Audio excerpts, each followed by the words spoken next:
What's going on? Money, what's good, man? We back with another one. Yeah, we back with another one. Season 1, episode 3 of the Money and Velli podcast. I'm Money and this is Velli. Good. So, yep. Man, this one's about to be a gritty one. Yeah, I know. Gotta talk about the dangers of everything. Gotta caution everybody. Oh yeah, definitely. This the stuff that you definitely need to know as you get into the habit of investing. So we're going to start off like with the first topic is on how to lose money. So while you're We're not saying investing, that as a good thing. We're not saying that as a good thing. no, we're not saying that as a good thing at all. We're actually going into, the bad, more the cons, but still, this is good for you to learn. And this is not financial advice at all. This is for the entertainment purposes. Gotta remember that. Always. Yeah.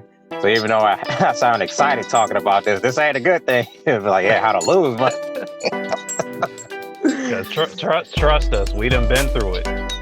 Oh yeah, we did. We done lost money, and that's what we're gonna be talking about in this podcast too. So that's what we're starting off right there. The first topic: how to lose money. So, how you lose money? Like while you're investing, it starts off like one of the ways is being greedy. So sometimes you got to know like the stop loss, or when something's going down, and then you just wait to go down even further instead of just stopping at one point. Like for example, you waiting for something to go to 10 cent, and then it went down to 12 cent, and then you're not really buying it because you're waiting to go down 2 more cents. Well, you might as well buy it since it's so close, just to be on the safe side instead of letting it shoot way back up to 50. Then you missed out on all them gains. And then also, not knowing when to cash out after you done gain enough, you can definitely lose money because it'll, like, especially with cryptos, like you can buy something that's 30 cents and like, yeah, I put all my money into it. It's about to shoot up. It shoot up to 40 cents. Okay, you're not taking money out, and it drops all the way back down to what, like 10 cents. Then you lost a whole lot of money there. Exactly. And a quick thing, this is for you holders too. I'm talking about long-term investors. Don't think y'all out of the waters. This applies to y'all too. Yep. If you long term, you want to pick up a little bit more as the ride goes on, right? So of course there's going to be some dips, some price drops. Don't miss out on the price drops to get some more. This goes for y'all too. You can miss opportunities as well being a holder or a long-term investor. Yeah, that's definitely true, and especially if you didn't invest into the right thing, that's gonna hurt even more because people have been putting their money into shares, whether it's a stock or crypto that drops down and stays down too, and they still holding it for the long term, like not giving up on it. Yeah, it's like that famous phrase: you gotta know when to hold them and know when to fold them. Yeah, definitely. Sometimes like you gotta cash out or reinvest some shares sometimes, because that's from my experience too. Yeah, I enjoy some of the games, but I know like when it's time to put it into something else sometimes too. Because we both can learn from being greedy and from missing out on gains, and from just just losing, completely just losing. Exactly. Good. Plenty of stories for that. Oh yeah, definitely. So yeah, no matter what you're doing, whether you're doing options, whether you're doing cryptos, long term, short term, you just got to remember that this all applies. And it's a mental game too. That's the thing with the market. It is a mental game. So you have to get good at that as well. Know when to be patient. And then that's the thing that can make you lose money too, is being impatient. Or being emotional, but yeah, definitely impatient. Yeah, because you can that's what I did with a stock. That's how I missed out on some gains. For real, I just put my money into that. I was like, yeah, I know this is gonna go up, but I didn't give it enough time. Then it went up like 5 times, and then I already then sold it. Because I didn't wait long enough. And then if that went down, I would have lost money. It stayed at the same price. All I had to wait was a couple more weeks. But yeah, and go ahead. No, I was saying, well, yeah, with this cryptos and stock market, like you said, it goes back to it's a mental game, and you have to be patient with this game. A lot of things aren't going to come instantaneously. Sometimes not even within the same day. You're going to have to wait. It's almost like a strategy game. You can't execute your moves too soon. Sometimes you just got to sit, watch, and listen. Yeah, It yeah, takes a lot. definitely. It And takes a yeah, lot. it takes a lot to do that too. Some people know already from watching other people, or but a lot of people learn from experience too. Like I hear the stories. I done been through it. Velli done been through it too. You'll learn quickly that it's a mental game, and it breaks a lot of people too. You know, Yeah, some people when they take that first loss, like I'll say this like right out the gate. Even though we're hoping to get people into investing, whether it be cryptos or stocks, unfortunately, this might not be for everybody. Even though we tell you you can do long term, you can do passive, and not pay too much attention to, even still, that might not be for everybody. Investing might not be for everybody. That's why we try to show different avenues, maybe real estate or create a small business. Entrepreneurship, do other things that can make another stream of income because technically stocks and cryptos investing basically just might not be for everybody because like we said it is a mental game, and especially if you're doing it on a daily basis like say day trading or swing trading, it's really going to test your mental capacity of how much you can take and how much you can go through. It's a lot to take in, it's a lot to go through. It can be a little stressful, especially when you literally do have money riding on it.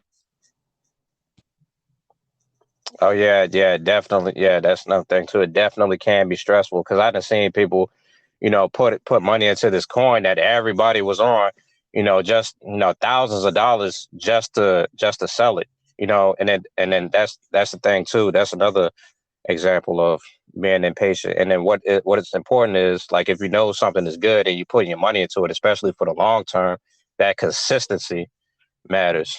You gotta be consistent with it too. I know. Like we need the money.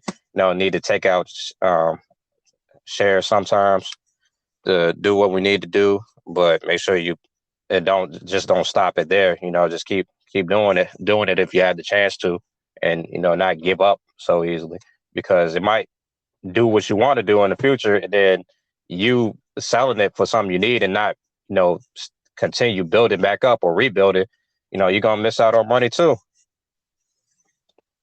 Exactly. You're going to miss out on money. So be sure to list all his information. Oh yeah, yeah, right, yeah, write all this down. Light a stick. That's Uh, it. unless you want to be reminded the hard way. Unfortunately, you're still going to be reminded the hard way because, again, everybody's going to go through something. Everybody goes through it. And like he was saying, being impatient, that goes into the term we call like FOMO, which is this acronym for fear of missing out. Again, this goes back to being impatient. Let's say there's a certain wave or a certain stock or even crypto, and everybody's like, "Oh, this crypto is shooting up. Look how much it's worth. You can make some money off of this."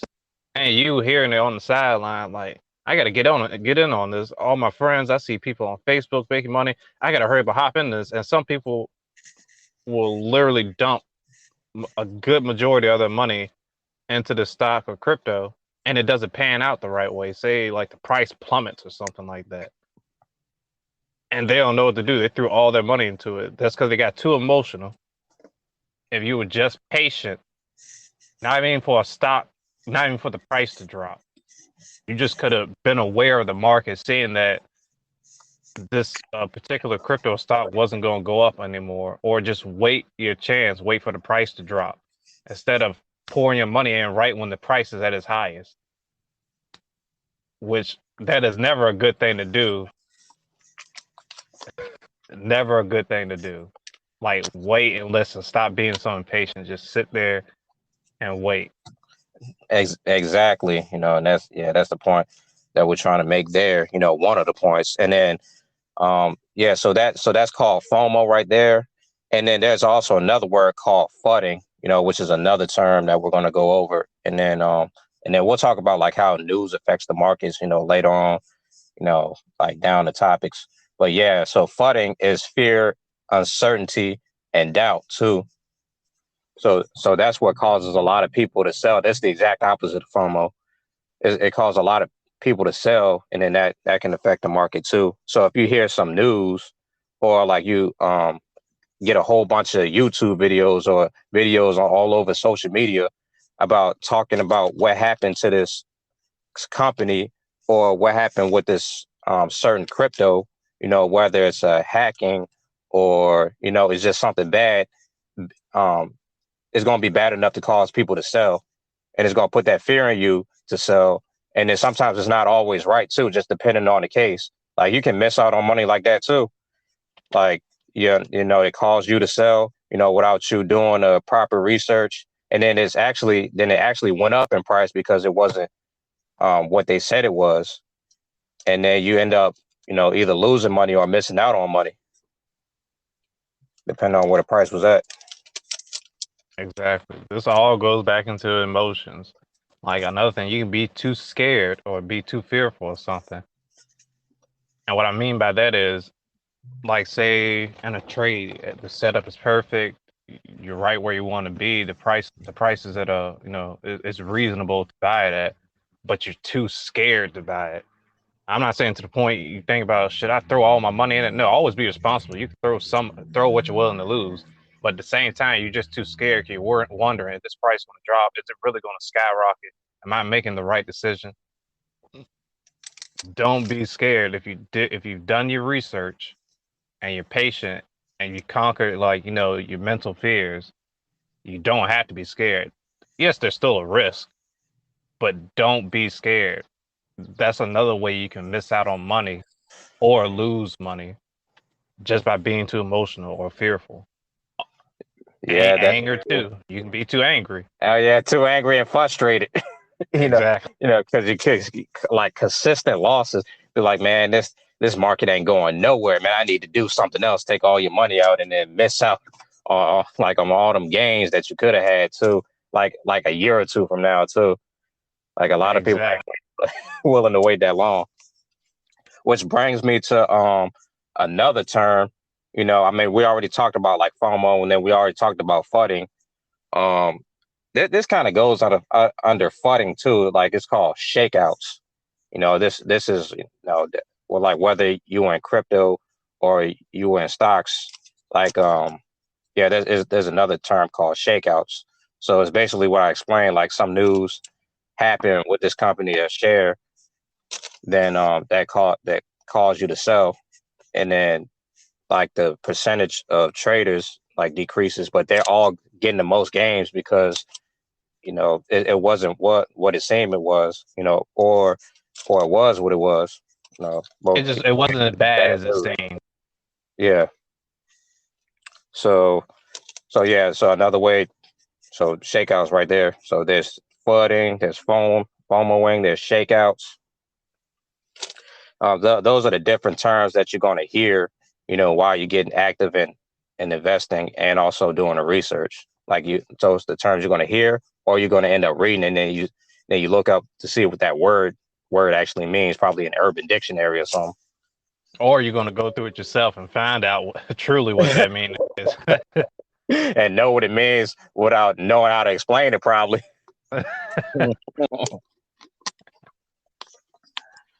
Yep.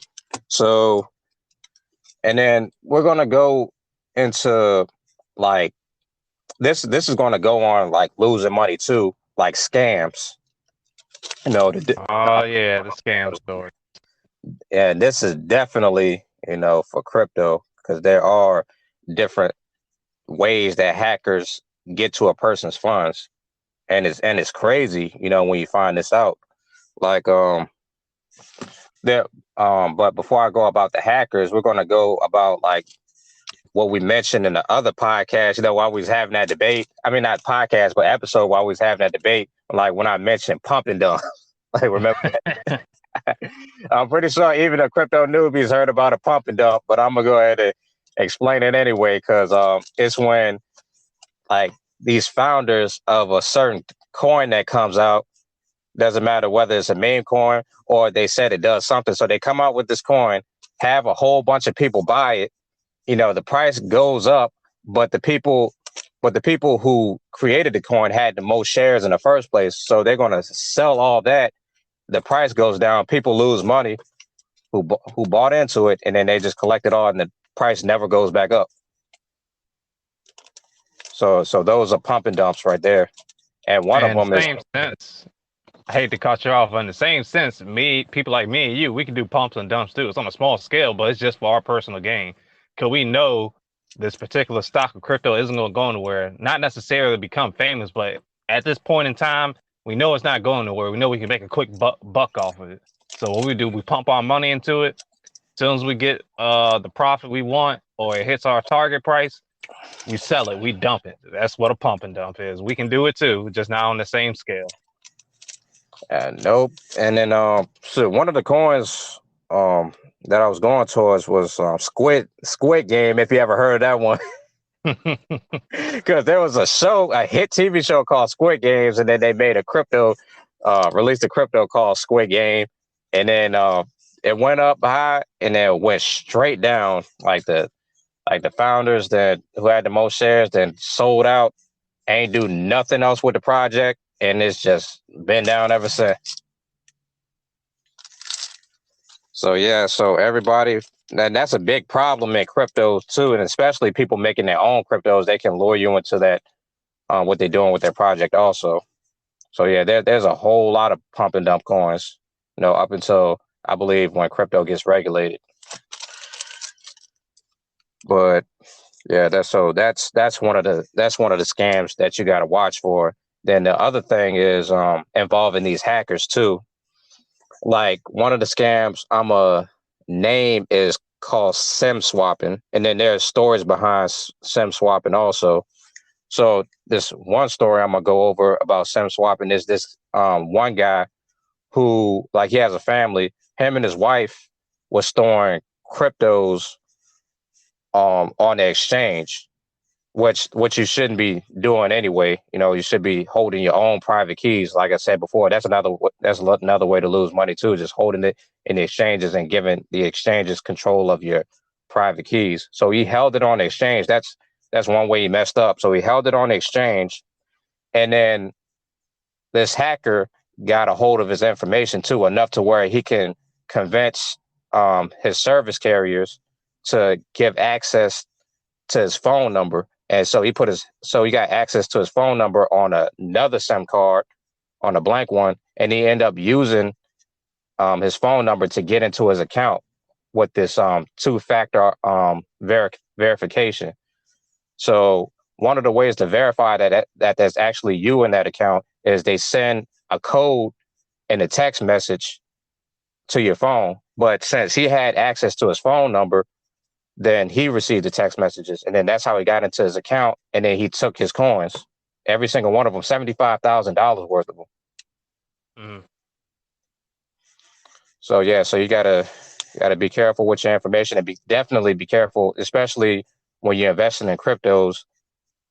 Knowing how to store them is just as important as knowing how to get them, or even more important than knowing how to get them. Like when I teach people how to store them properly, and then I stress, don't give away your private keys, which is going to cause me to jump into another story too. Like you give away your private keys, they got access to your coins, because your private keys is what you're supposed to be writing down. Okay, not storing them on your devices where a virus can reveal them. Don't let people see them. I wouldn't even put my camera towards it. That's how bad it is. So there's this one guy who ended up getting 75 grand taken from him too. But see, he didn't keep it on the exchange though. He had it in the wallet. I think he had it in the hardware wallet, if I'm not mistaken.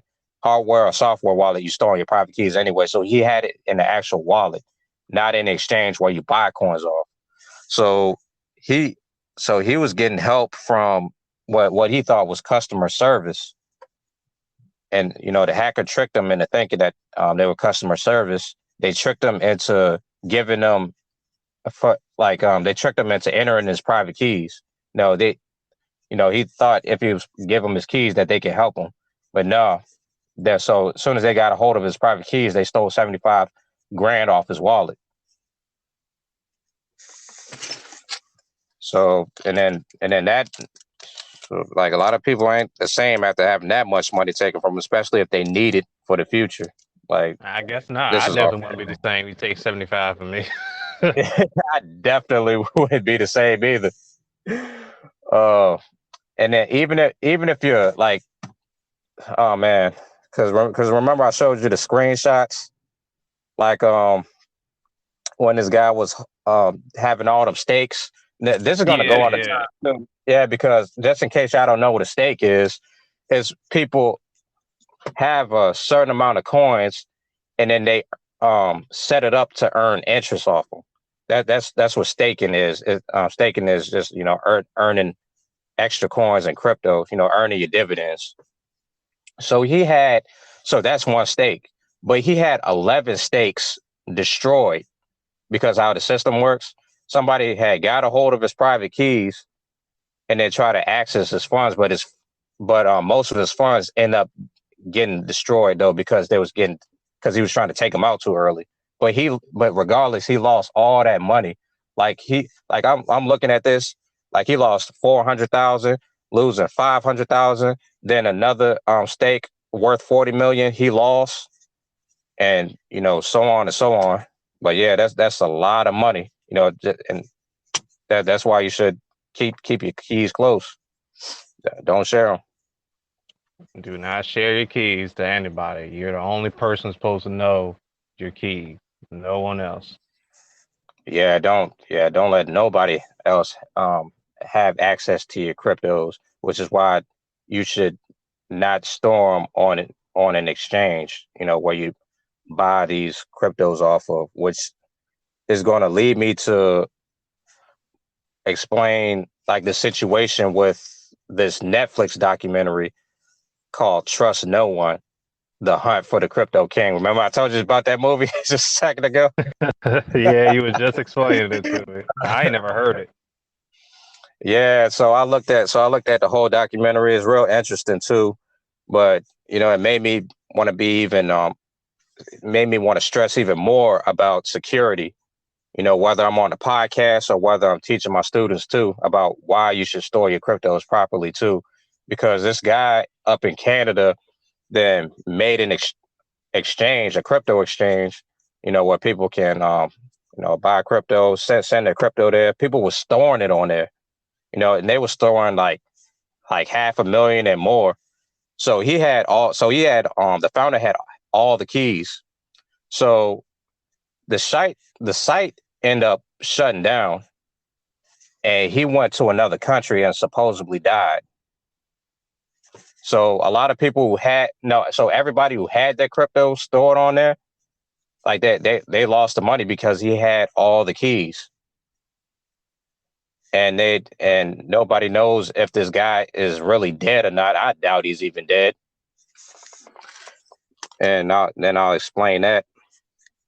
Um, yeah, probably, yeah, because we're on the subject on exchanges shutting down too. So you know, we'll get to that later on. But right now we're still talking about scams, because this is actually one of the biggest ones. But yeah, and then this guy was working with people who was also convicted on stealing people's information. Like, he had a identity theft pool, which is why, like, researching is important too. Like, researching and especially studying the founders is important too, because it can save you from situations like that. So we're gonna jump into the topic about exchanges shutting down. So I'm gonna go ahead and pass it on to Velli. All righty, let's get into it. Now, unfortunately, just like how money had things with scams, some of the stock exchanges had a certain habit of shutting down. And to give you an example, I give you one of my personal stories. It didn't happen to me, but it happened at the particular time, and it still ties into crypto because at this point I was on Robinhood, and around, well, actually a little ways before that, they already had Dogecoin on there, but I had purchased some a while back, and just waiting for the price to go up. Around this particular time, this is when Dogecoin was shooting up to around 50 or 60 cents. And to give you an idea, like I want to say 6, 7 months before that, I bought it when it was around like 15 cents. And I bought a good amount of it. So as the price is shooting up, you got people on YouTube, Facebook, on Discords, just chatting about it, just waiting for the price to go up. They're ready to sell it when it hits their strike price. Literally, as I'm watching it, because I'm ready to sell. I'm selling it in two stages. The whole goal, people wanted it to reach like 70 cents, and in the end, it did. But I wasn't too sure it was going to do it. So this goes into having plans. My plan was when it got around to, I want to say 40, 50 cents, I was going to sell half of what I have. And if it did reach 70 cents, I would sell the rest. But at the time being, if it reached 50 cents, I'll sell half. I won't go sell all of it because potentially I could lose out on more. I'm not sure yet. That's why I said I will only sell half. If I sell half and the price go down, I can still make a profit. But either way, as I'm, formulating this plan and waiting for things to happen, some people on the exchanges like Robinhood, or actually even on some of these cryptos exchanges, on I think Webull as well, which is another stock exchange platform, they were unable to cash in. What I mean by that is they were unable to sell their cryptos at that price. Like I want to say like Robinhood, like a couple days before that, put out a notice saying like they're having maintenance issues, so the platform is going to shut down for a little while the price was like at 40 or 50 cents, and then when it dropped down like to 30 or 20 cents, the maintenance will be done. Or some people would literally was not able to sell their money. I mean, sell their cryptos. They wouldn't get the profit from it. They'll sell it, but they'll never get the return from it. Dude, they'll have like a maintenance thing, a scheduled maintenance around the time where Doge was at its highest, and knowing people were going to sell at that time. There was other exchanges that shut down or had other problems around this time. But the most notable one was Robinhood, and their excuse was it was such a large amount of people, cashing in at the time. The system, the mainframe couldn't handle it. That was the excuse. That was publicly put out. So the same thing with stocks. I mean, cryptos getting hacked. With certain stock exchanges, I want to say some of the newer ones, like Robinhood and a few other ones, have a habit of shutting down. I wouldn't say a habit, but it has happened a couple of times. I've noticed it. It happened a couple of times. And it didn't shut down on me. I sold it. It's funny. I sold it like a few hours before they had that scheduled maintenance. So I did make my return off of it. Yeah, and you won't get too greedy, right? Won't get into greedy. Yeah, moving in with caution. Now, I did essentially lose a little. I didn't lose money. I still made a profit, but it wasn't much as it was originally because, again, just going back to not knowing when to fold them, I was still holding on a little bit because it reached 70 cents. Like I want, not while like I wanted to. My plan was to sell the other. I say, you know what? This goes back into FOMO and fudging and believing in the hype. And I guess watching and reading everything kind of seeped into my mind. I'm like, maybe it can reach $1, which it potentially could, but stick with your plan.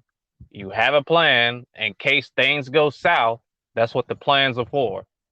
I should have sold the other half of my holdings of Doge at 70, I think. As long as it hit 70 cents, I don't care, 72, 73, I was selling right there. I still held on and watched it drop to like around 60, I want to say 66, then I sold it. Which I could have made more if I sold it at 70 like my initial plan was. Still made a profit, but this goes back into following your plan. Don't believe in the hype. Don't get emotional or let things cloud your judgment. I had a plan. It was structured, and it was the best, risk to reward ratio. It was leveled out enough for me. I was comfortable with, but I didn't follow the plan. Yes, I still made a profit, but I knew I could have made more if I just stuck to the plan. But no, I digress. But yeah, stocks, exchanges, like I said, most notably Robinhood, had a few times where they shut down or did scheduled maintenance around the Yeah. time Doge was going up. Yep. Doge, GameStop, AMC. Oh yeah, got about GameStop. Yeah, that happened. That happened like the next day too. I remember that work. I was at work, you know, waiting for the market to open, and then I looked, and it said a network thing, maintenance. They needed maintenance, but I already knew what that was about. They want Exactly. people making no money. See, and then you got to watch for things like that too, which is why it's good to have more than one exchange. You don't have to just have Robinhood. You can have Weeble along with that, and Fidelity too. Or a stash, or if you want like a more intricate, because Webull is fine too. I don't like the look of some of the metrics on there. Like I'm just not hip to it. It's still a good exchange. I just don't like how the platform looks. That's just a personal. That's a personal thing for me. It's not a problem for others. I got nothing bad to say about Webull. It's just I don't like the look of it. That's all. I'm just not Yeah. comfortable with the look. There's another exchange, Tasty Works. It's another stock exchange where you can essentially day trade or swing trade easy too. TD Ameritrade. Oh yeah, so I haven't heard of Tasty Works before. It don't sound great. I wouldn't say it's recently. I think it's been around for a little bit. I haven't done too much research into it, but I know people use Tasty Works as well.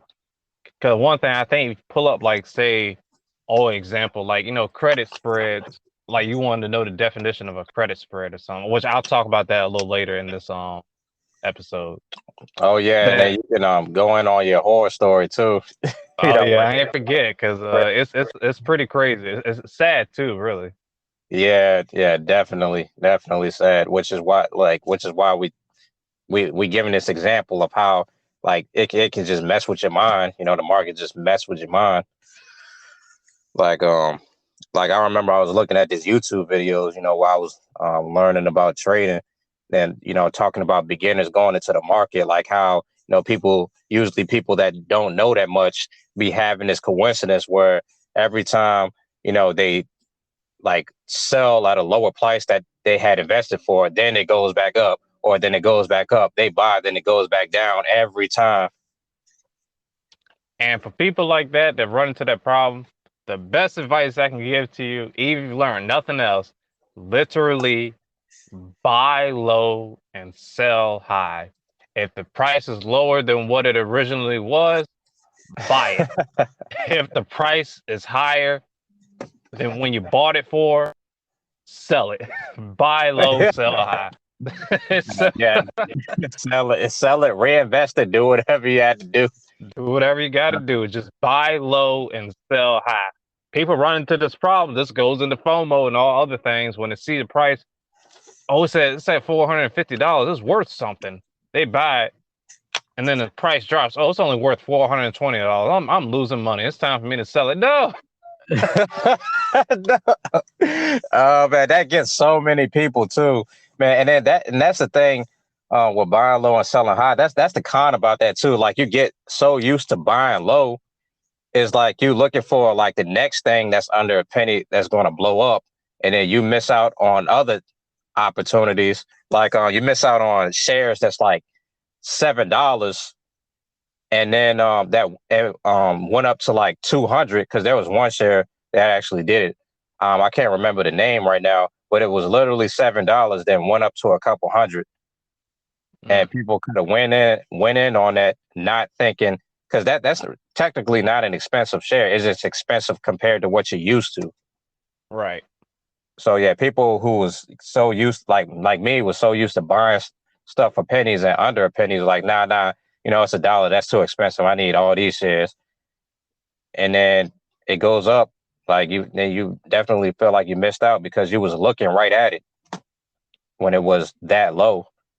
Same thing with Ethereum. People could wish they could have bought it when it was like $100 at the time. Now Ethereum was like nearly what, 4 grand? Yeah, something like that, 3-4 grand, definitely. Yeah, 3 4 grand. People wanted to buy all the cheap shares, which nothing wrong with that, but yeah, like you get the point I'm trying to make. Like you just get so used to like just buying low that you miss out on other things that's just going to shoot up anyway. Exactly. Don't be afraid to spend a little money. Of course, spend responsibly. Don't spend Def- all you have. Spend what you're willing to lose, but don't be afraid to spend a little bit of money.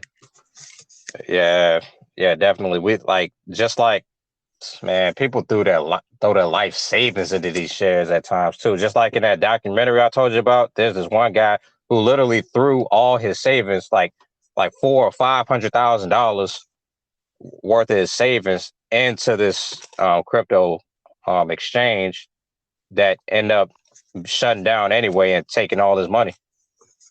Right. It's like when it comes to these type of situations, it's like they go to Las Vegas, they go to a gambling table, and as soon as they get the hand dealt, I'm going all in. That is that's what it seems like they're doing. Why are you storing your whole entire savings there? Again, we're not financial advisors. I'm not telling you what you do. You do what you want to do with your money, but it seems kind of asinine to do that. Why you're throwing your entire savings in that? Man, you should have seen my reaction when I was looking at that documentary and that guy said he did that and end up moving into another house because of it. I was like, that's stupid. Why would you do that? Oh But yeah. this is why we got the podcast to teach and kind of instruct people a little bit on what to do and what not to do, things to watch out for. That's the whole point of this. Yeah, yeah, definitely. So, if you're listening, yeah, definitely keep an open mind and, listen more than once if you have to, just to remember, just to have it in your head. But And speaking about savings thing, that makes me think about the story I told you earlier, and this goes into the horror stories of the stock market. And like I said, I'll give my own personal horror story too, but I think this is probably one of the biggest ones as far as from my side in stocks, where it was this kid. Well, actually, I don't want to say kid. At the time, he was 20 years old. I can't remember his full name. I'm just gonna say Antonio. And like I said, it's a pretty sad story. I like I gave my condolences to the family, not personally, but just knowing about what happened, send it through chat, whatever, on YouTube videos, posts, or whatever the case is, because it's a pretty sad story. I felt bad for the kid, or I shouldn't say kid. I felt bad for the dude. right. And I'm not saying this is not what exactly happened. This is not his fault. This does go back into saying like this is why you need to study and understand terms and concepts or techniques in trading or cryptos. Like you need to do your due diligence and research. Again, this is not his fault. We're not holding him accountable for anything because what happened to him should have never happened. It should have never happened. So it was this guy named Antonio. He was actually doing day trading. He was trading options like what I do. He was trading options. So unfortunately, the story had to take a sad turn. He committed suicide because of what happened. He saw a deficit in his account. Basically, when he opened his account, he saw that he owed like I can't remember the exact price. It was definitely over like $700,000. It showed Man. on his account that he owed $700,000. I think he was 20 years old. How is it? I wouldn't say you're fairly new, but you just kind of invest in the opium thing, and you see that you owe 700,000, not 70, not 700, not 7,000, $700,000. Uh, And unfortunately, like I said, again, still a sad story. I just hate to get even deeper into it. Like, he left a little note for his family explaining kind of like why he did what he did. So I want to say assumptions for one, for me just watching videos of other people talking about the situation and giving their inputs. What I what the assumption is he was trading options. And I'm pretty sure you're asking, how do you get $700,000, I guess, in debt and options? Technically, you can if you don't spend responsibly, but that's not what he did. Again, this is not his fault. What he was doing was something I'm assuming called credit spreads. And credit spread is it's a term, it's a technique you use in options trading. Like, say there's a particular stock. Again, I'll go back to what an option is. An option is a contract. It's to right the right. You're not obligated to do it. It's the right to buy a certain stock or share at the particular price at a certain time. You have a time limit to purchase it at that price stated in the contract. It's not obligated. You have the right to do it. You don't have to accept it. It's just giving you the kind of like decision that, hey, we have it in contract that you can buy this stock at a certain price by this date. That's all the option is. And for the story, when you own an option contract, each option contract gives you the right to buy 100 shares at that certain price. So one option contract is worth 100 shares. Now keep that in mind for the story. This is how, again, with the information we've all been given, assuming this is how he got 700,000 in debt. When you're doing credit spreads, what you usually do is sell a put. And puts are basically, low down definition, it's like you're betting against the market saying it's going to go down.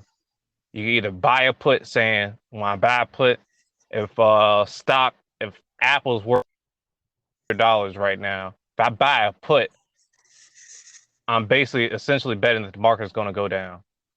So I Right. say, well, I'm going to buy a put at $90. If the stock is opening, that the price would drop to $90 and below. The further it goes, the more money I make in my contract. If it hits $90 or below, that's what a put is. A call or going long is the opposite. I'm hoping it'll go up. If Apple's worth $100, I will buy an option call for like $120. So if it reaches $120, or even hopefully, again, hope it goes further than $120, I'll make even more money. As long as it reaches $120, like it stated in my contract, by the end date. Keep in mind, these contracts have an expiration date.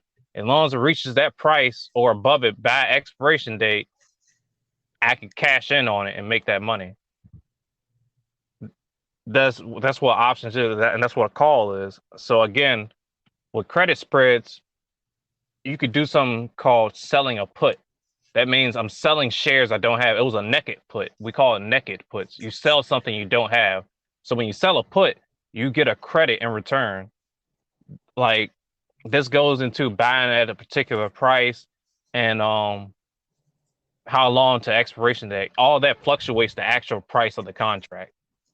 Like, it could have been, the price of the contract could have been worth $20, but say it expires today, then it's only going to be worth $10. But say it expires like 6 months from now, well, that contract might actually be worth $40.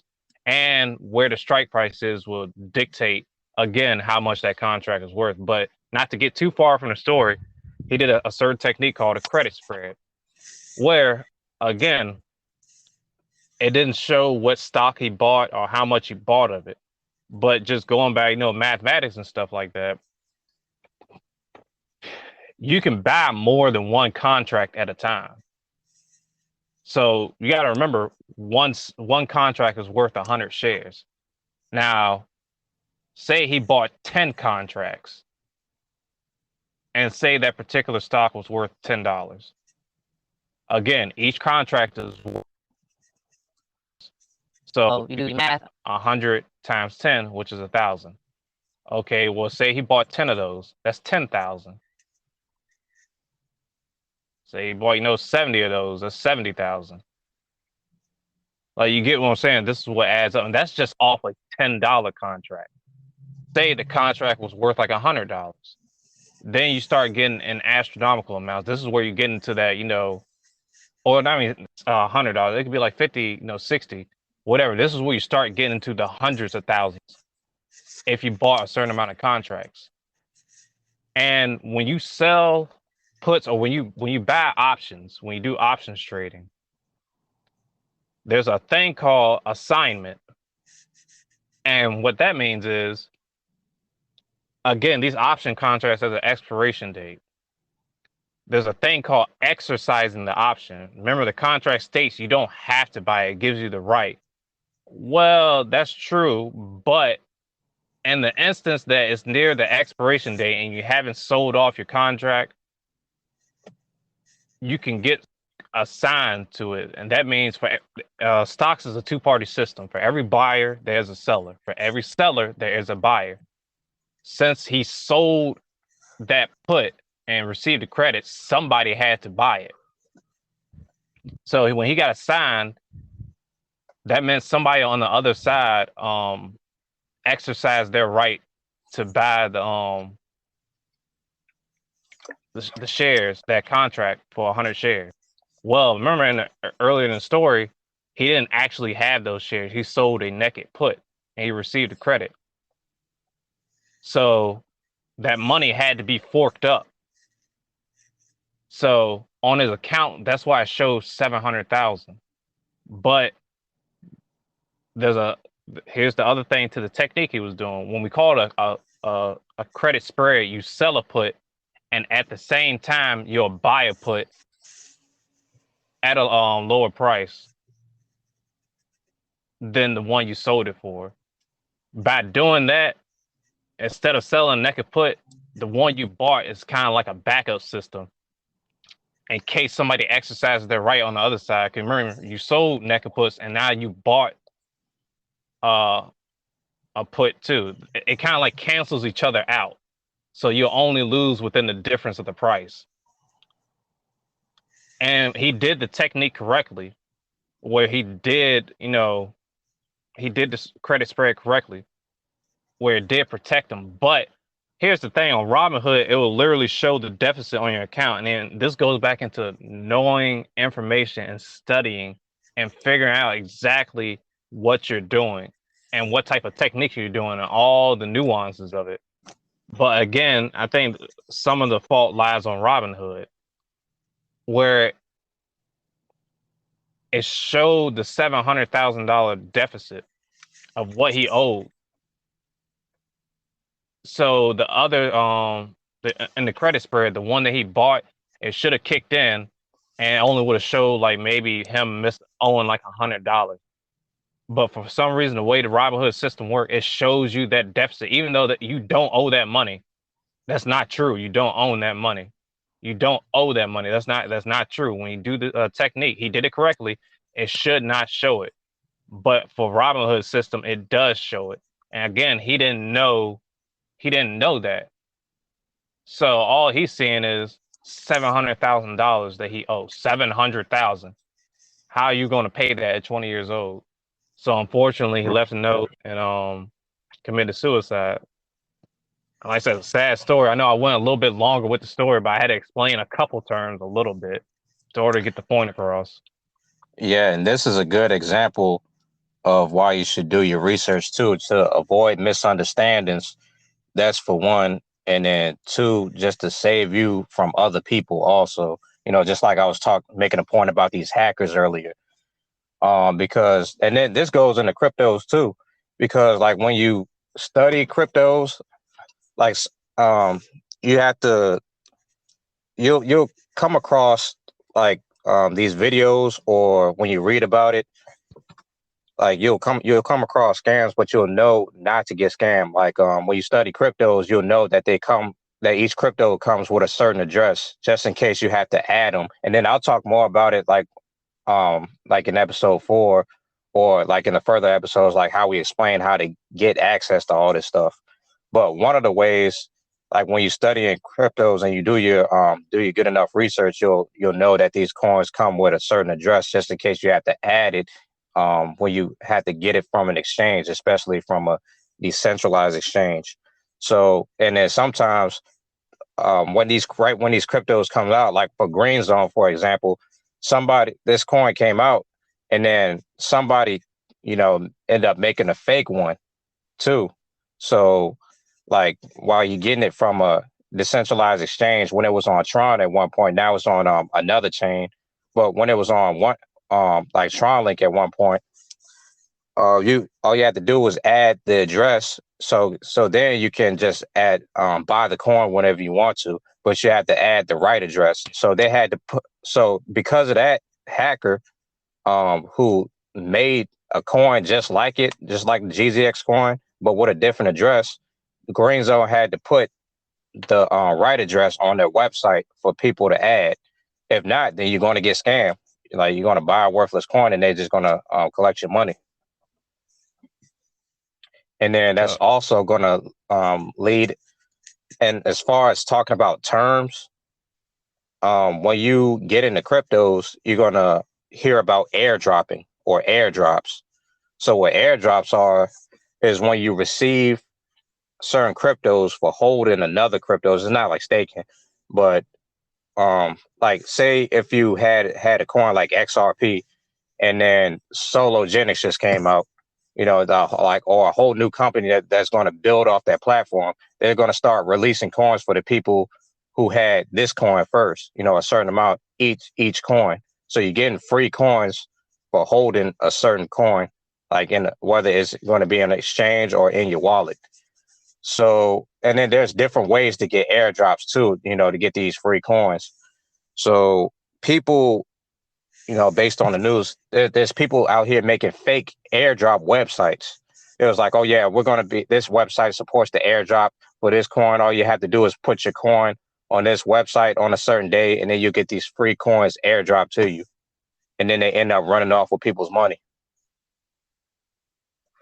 So researching can save you. This is why studying is important.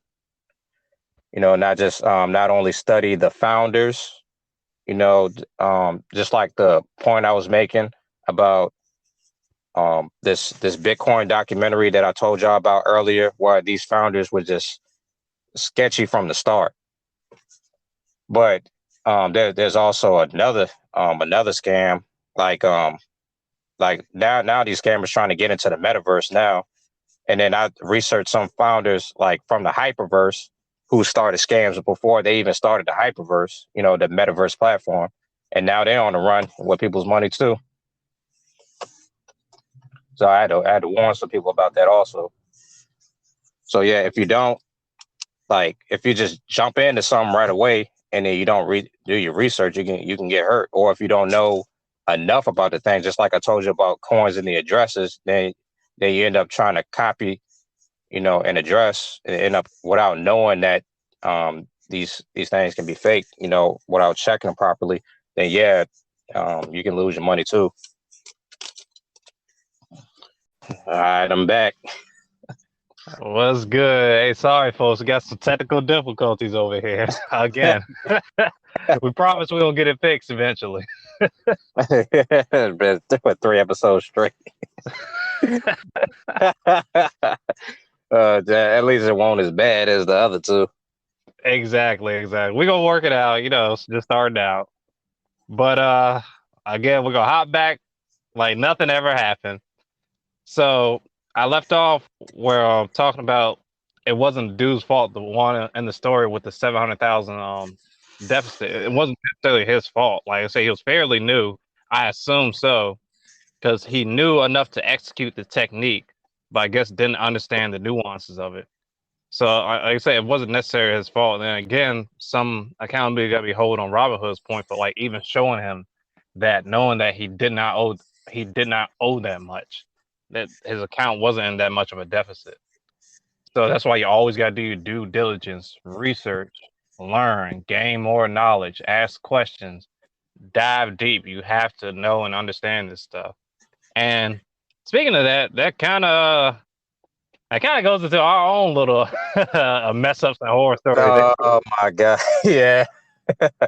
Oh yeah. Yep. So I'm gonna go ahead and start it off. You know, the crypto side.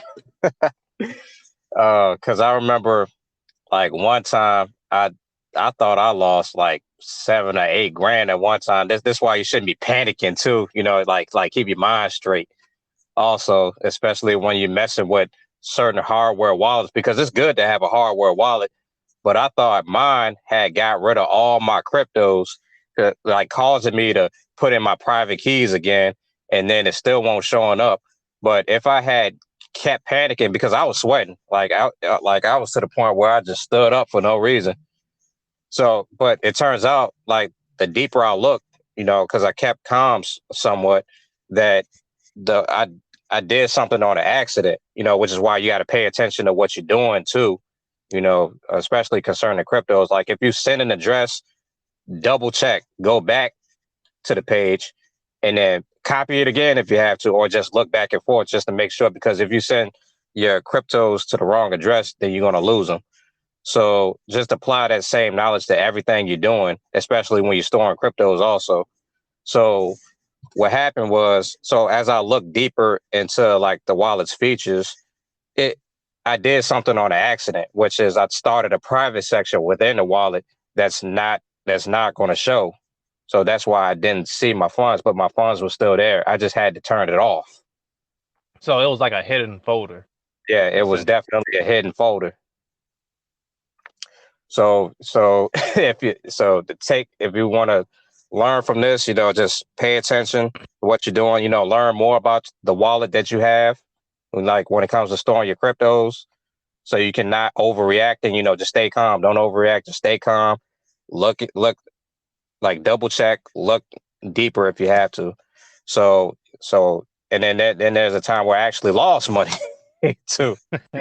Like I bought like buying at the top, like buying at all time highs, which I try not to make a habit of doing. You can buy low, but no matter where you're at, buying at all time highs is going to mess you up because, it's as high as it can go. And then it drops straight down like 5 times or 10 times less. Exactly. And to cut in real quick, when you're talking about all time highs, again, this goes into learning things. The all time high is basically, say Apple, for example, if it's at $100 right now, and all of a sudden somehow it reached $200. It has never reached $200 before, never in its history. That's called an all-time high. When it reaches a new high price that's never been before, that's the all-time high. And usually, like 80% of the time, when it reaches an all-time high, it might creep up a little bit more, but eventually it's going to drop down either to its original price or way lower than 200. It might be 150, 140. It got to breathe a little bit because people are taking profit at the top. Okay, it's reached the all-time high. Oh, this is the highest price it's ever been. I'm going to sell my shares now. Same thing for cryptos. Right. The exact same thing. There's no difference. Cryptos have an all-time high too. Everything reaches an all-time high. Okay, price just moves. So eventually, people are going to take profit. I can make money off this now. It's reached an all-time high. I bought it at $100. Now Apple's worth $200. I can make $100 profit. That's not including, depending on how many shares I have. Say I have 30 shares, or just even 3 shares. That's an extra $300 I made.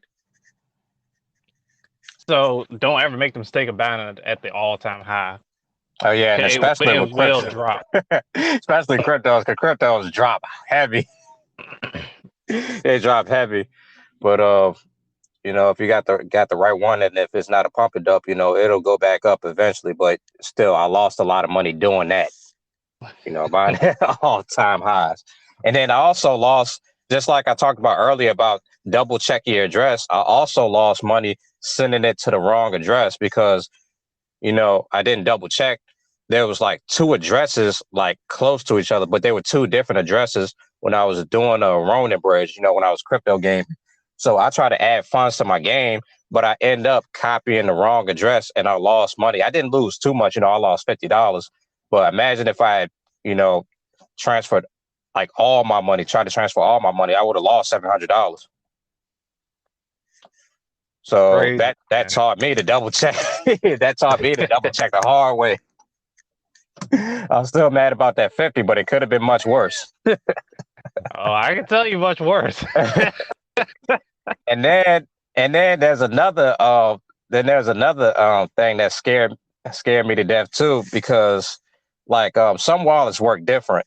So there's this one wallet where I can access it just by, easy, just by putting in the password and putting the email too, like on another device. Like a lot of other wallets, you can't do that as easy. So I added a Google Authenticator, right? So when you add a Google Authenticator, it's going to be for your local device, which is why, which limits the weakness of two-factor authentication, which I talked about with that hacker getting access to your phone number. It can protect you from that because well, it can protect you from him using it to enter your account, because you have to add another layer. So Google Authenticator is just going to be for your phone, and it can't transfer over unless you import it.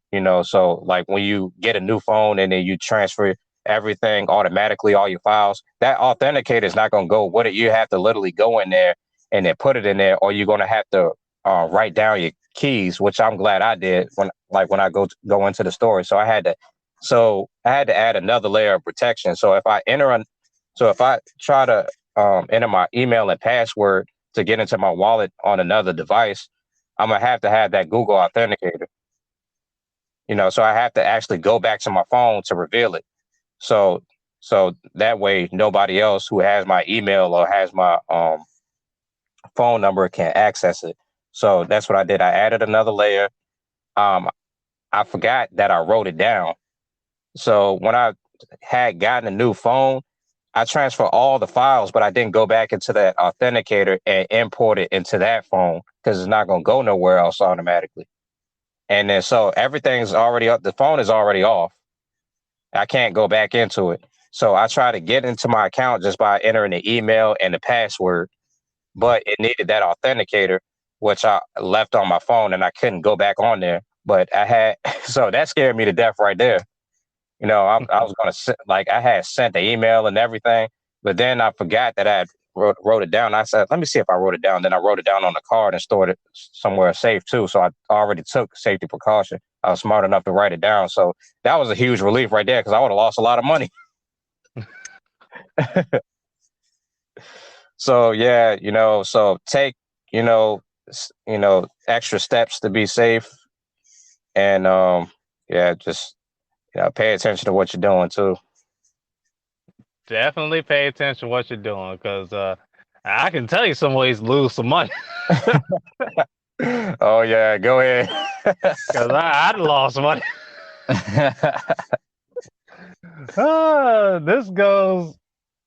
This goes back into the whole all-time high, being greedy and not understanding the market. This is my personal story around, I want to say when I first started, I guess when I say my first few months options trading. And no, needless to say, I was doing, it was good. I was doing great, making profits, executing trades well. But I got complacent and I got greedy. And boy, did that sit me down. It sat me down, humbled me real quick.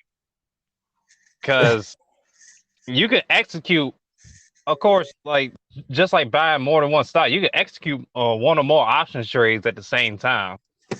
So this is me, I wouldn't say getting emotional, but I'm hopping off previous trades, like the energy and emotion I was feeling off previous trades. Oh yeah, I made a nice profit, a few $100 off this trade. I was bringing in past emotions from one trade and going into another. You don't ever do that. Every new trade you execute is brand new, clean slate. You start off new. You don't base it off previous trades. But that's exactly what I was doing. I was going off, yeah, it went up last time doing this. So, I'm just going to do this. And that's exactly what I did. And not only that, I had 4 option contracts running at the same time, 4 different ones. I had one for Apple. I had one for SPY. I had one for Visa. What's the other one? Oh, what's the other one I had? I had one for AMD. I had 4 different option contracts running, and each contract. Well, let me not get into that part yet. Let's just say all of those option contracts, the price for each at that for that particular stock was at an all-time high. I was so greedy and not doing my research, and because I was reading charts and stuff, but I wasn't paying attention. I'm like, I'm just basing off the last trade. I didn't realize all of these stocks were at the all-time high. They all were at like the all-time or near around it. They were doing good, and all of them dropped. I look at my portfolio. I literally lost money, bro. I lost like $3,000. Oh yeah, I made that mistake. I lost about $3,000 myself. Lost 3,000. All this wasn't overtime. This is all in the same day within like an hour. And again, I got hit with the FOMO. I'm like, no, I lost 3,000. I gotta make some of it back. I bought another option. I bought another option contract. I did another trade. I'm gonna go long on it again. I know I can make some of it back. I lost another $300. And then I still had like 200 left, so I went searching for a cheaper option contract and lost $200 again. So I lost around like $3,500. Oh man. All because I got too greedy. I didn't understand the market context at the time, and I got complacent off of previous trades I made in the past. All because I didn't pay attention and I was too greedy. And boy, losing almost $4,000 set me down quick. Oh man. It didn't take me out the game, but it definitely did hurt me. Yeah, that definitely does hurt. Because I remember when we talked about this before. Like, yeah, I lost grands in a week, but you say you lost that much in an hour? It was all like within an hour or two. Everything I built up gone. Yeah, man. So yeah, you're gonna get some experiences that's gonna humble you and then make you better at the end. Because look how we turned out. We it made us better traders, better investors, and then more likely to warn people, like through our experience too. Even though we ain't tell you what to do, we just giving you the idea of what not to do. Exactly. We don't want you to make the same mistakes we did. Now, you're still going to make mistakes. There's no way escaping that. We just don't want you to go down the path we did. We're trying to warn you that there's going to be a bumpy road here. You're going to trip and fall. Don't trip and fall like I did on this like pothole or something or whatever. We don't want you going there. Yeah, you're either going to get better or you're going to get worse. Please just choose to get better. Yep, and there's people that lost even more than me option trading. Me reading, doing research. I've been looking at posts. It's like, yeah, I was up like 16,000, and then it turned out I lost like 42. I'm like, what the? Like they were up 16,000. Like they could have profited 16,000, but by holding on to other things, they were down like 32,000. I'm like, oh my god. Oh my God. Yeah, there's people that lost way more than us. So I'm glad we ain't get that bad. But it's still bad me losing like $3,500. In that short amount of time too, that just makes you want to give up right there. It kind of did. Like, I'm not gonna lie, I was just sitting there. I'm like, I lost it all. I'm just sitting there. I was like, but I was self-reflected, looked at everything I did, and understood where the problem lied, which was me. I got too greedy. I got too complacent. And the thing is, I know at least option traders, this is going to be a wall people have to climb. This wall people can't climb. Some people stay at the bottom and will never be able to get over this wall. But this is a wall you're going to hit. This is one of the major walls you're going to hit. Is when you lose out on a trade, a bad one. And Yeah, this kind of like weeds out, you know, the good from the bad. Who's not even who's going to be decent at it, who has like the mental fortitude to take it on again. yeah, man. And then some people just, just lost so much. Like they probably got like what 10% of what they got left, and then just keep holding till eventually got goes back up. Like some people give up, and then some people be like, man, I just might as well hold it and lose the rest of it. Just like one video I was watching, with the Hodge twins, he was like, you done lost everything. You still got 10% of what you got. Just hold it and just lose it all, basically.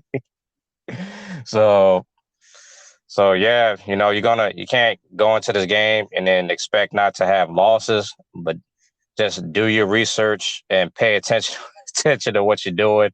And then if you lose bad, just become better from it. You know. Uh, Exactly. What don't kill you make you stronger. oh yeah, because it definitely made us stronger. Which is why we're gonna get into the news part also. You know, like how the news can affect the market, which but it can be related to flooding, but it automatically affects the market as soon as that happened, though. Yeah, it directly affects the market. And what we mean about news, it can be propaganda, regular news, disaster happening in a country, something happening to a particular person that has some type of relationship with this particular company or whatever. All that Yeah, affects the market price.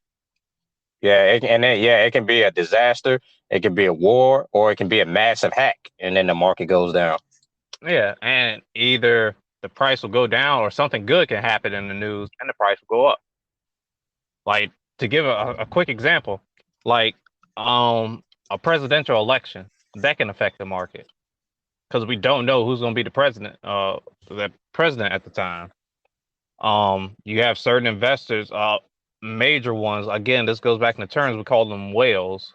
Why do we call them whales? Because they make the biggest splashes in the sea. This could be Yeah, major mogul companies or a sole person like a millionaire, billionaire. They have such a large amount of liquidity and shares, they can directly affect the market just by selling off their shares or buying more. Because they have such a massive amount of money, they can do that.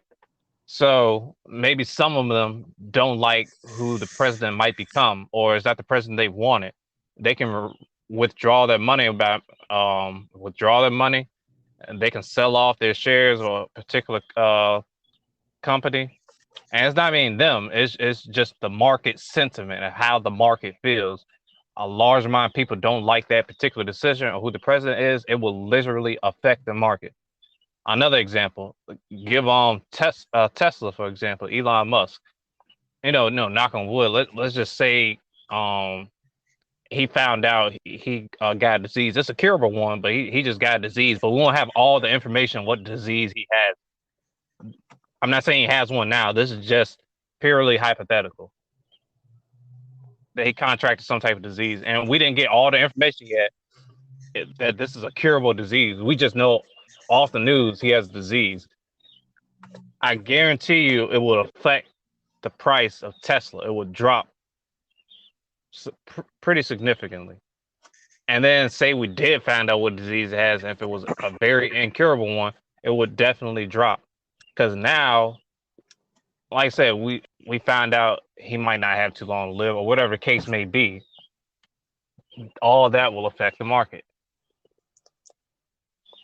yeah, and we ain't to talk about certain shares. We're talking about like either majority of the market or the whole market,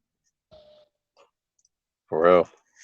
Oh yeah, other things can affect the entire market. Like a good example would be I don't want to get like too political, but like the war we're having right now, not we're having, but the war that's going on between Russia and Ukraine. Yep, that we're in right now. That's happening right now. Yeah, that's affecting our markets as well. And you're forgetting Russia has their own stock markets too, so probably a crushing blow to their markets right now. Yep, The same thing for Ukraine. And then isn't and then I think we talked about this before, like the moment that started to happen, it was like harder to get Russian rubles or something like that. Something like that. And yeah, we was talking about forex and all that stuff. So Yeah, even though I ain't like deep into forex myself. Well, never played in it, but it's just something I heard before too. same here, same here. So like all of that affects the market. Yeah, definitely. And then oh yeah, and then there's with this tether situation too, like certain signals, or like certain alerts, affect can affect the market too. Like a lot of people look at these trackers or these alerts on Twitter, because Twitter is big in the crypto market. So when they see something like Tether minting like 1 billion coins or like 100 million, that actually affects the crypto market too. Is actually gonna, like, most of the time is gonna make it go up, or I mean, not shoot up high, like super high, but like when cryptos drop it down, then it just keeps it up like right after the alert happens. Right, right. So yeah, certain news and then like certain articles you read, or even alerts on the social medias, yeah, that'll definitely affect the market, like depending on like what's going on. So that's why Exactly. like these YouTube channels be talking about, like, especially if you watch the Bearable Bull, they'd be talking about black swan events. Because even though they talk about strictly the crypto market, they talk about events that's going to affect the market, because these black swan events do affect the market, just like we talked about earlier. Right. And then there's other things too. I guess we can get off the doom and gloom. They can be good news that affects the market in a good way. Like a hypothetical example, say Facebook and we can say Facebook and Instagram merge together to become one um new type of social media. That that can affect the market because now it's something new, something brand new. It's a company decision for the better of the company. I wouldn't say it's a good decision, but you get what I'm trying to say. That it could be a good profitable decision for them to make. They Facebook and Instagram become one company. That could immensely shoot up the price of Facebook immensely, and that could affect other technological companies within the market too. Um, Another example, like the Dow Jones, I think that has to do with industrial companies. Say like Cat, you know what I was gonna say. Oh yeah, Cat, like the company that makes construction equipment and machines. Say they came out with a brand new machine that's able to, I don't know, dig out more dirt or whatever the case is. That can affect their price too. Cause now they're able to make more machines, better equipment to speed up the process of construction faster. That means more money in the other people's pockets, more money for the company, more money for other people, having their hands in that jar. That's Right. good news that can affect the market. Little things like that. And then of course we got the major things that we was talking about war, but even small stuff can affect the market. Yeah, and then I'm going on the good news parts too, starting off with like Facebook. Well, now Meta too, because Facebook was Facebook at first, and then like the moment they announced that they changed their name to Meta, like Metaverse, and they're going to be dabbling into the Metaverse, then Metaverse crypto started going up. Just like Decentraland, like the major ones, Decentraland and Sand. If you ever heard of them, they like a lot of Metaverse tokens started going up ever since they announced that. It was all on articles and stuff. So that's another example right there. Exactly. There's plenty of examples. So many to go on small scale or even large scale. There's a lot of examples like that. Yep. So that's it for this episode. So yeah, and this one was very important because like we went over the pros of dabble into the market, but there's the cons too, and then that's why this episode is so important because we had to, we had to get a little dark with this and tell people, what they needed to hear. Yeah, So it got a little grimy, but like I said, it had to be done. Do your research and just know what you're getting into. yeah, pay attention to what you're doing. Also, especially no matter which market, pay attention to what you're doing and pay attention to what's going on too.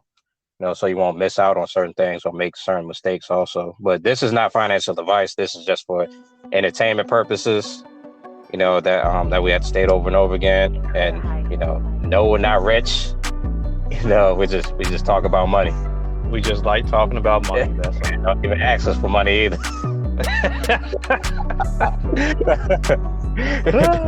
Don't be at my door saying you're starving. Be like, yeah, my portfolio's starving. I ain't got no more money. My lunch money went into crypto. I put my whole savings into it. He told me to do. I didn't tell you to do nothing. I ain't tell you to do nothing. Did you learn from that documentary? You skipped some parts, didn't you? Yeah, you ain't listen to the whole episode. Yeah, listen to the whole episode. Oh man. Well, yeah. So, yeah, we ain't rich. We just talk about money, and then we'll see you all for episode 4. Till next time. See ya.